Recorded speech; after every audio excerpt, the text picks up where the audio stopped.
And so when we're talking about the serve and the changes, improvements, or adjustments we need to make, you want to be smart as a coach, and each individual requires individual coaching. So if I'm working with a younger kid and they've got a lot of lower body movement that's too far, that's the perfect time to start incrementally making these changes. Just bit by bit, get them in these positions.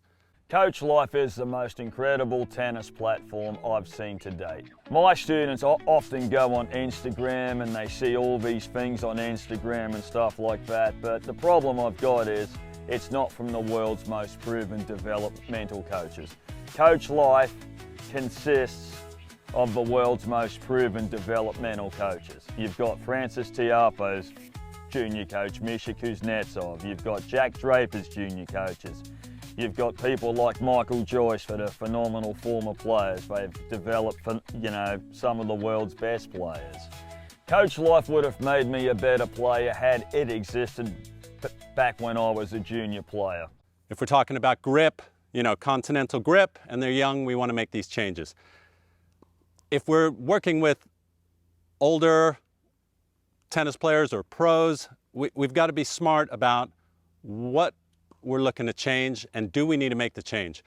Just an example, I was working with Daniel Galán a little bit at IMG and just looking at his serve, and Daniel, he brings his right foot over here.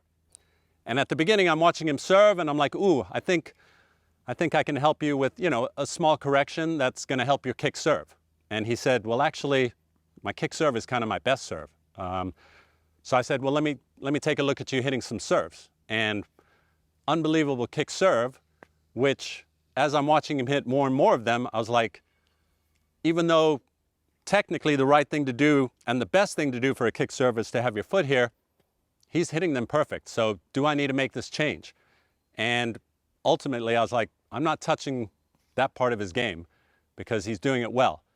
I think what would be important, which I wasn't able to do, is you go to the tournaments with these kids or these pros and you kind of watch what they do under pressure.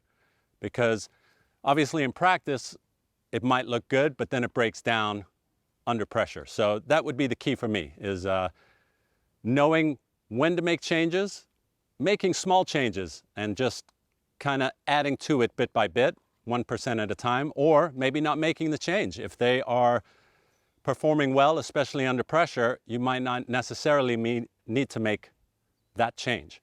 And I'll give you another example of that later when we talk about Kei Nishikori's forehand.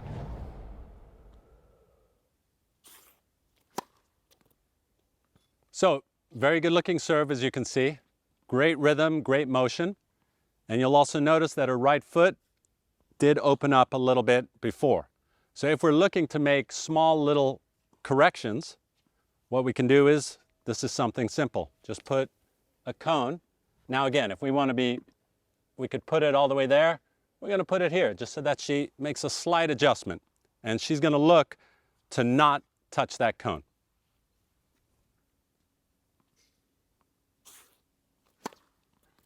Nice.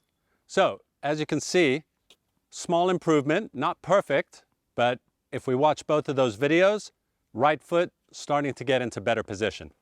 And now all we need is volume of her doing it over and over again so that she gets used to this feeling. Once she gets it in that position, bit by bit, we can start moving it even a bit more, but already there, she was very uncomfortable being in that position. So it's just a matter of time and volume, and she will get it.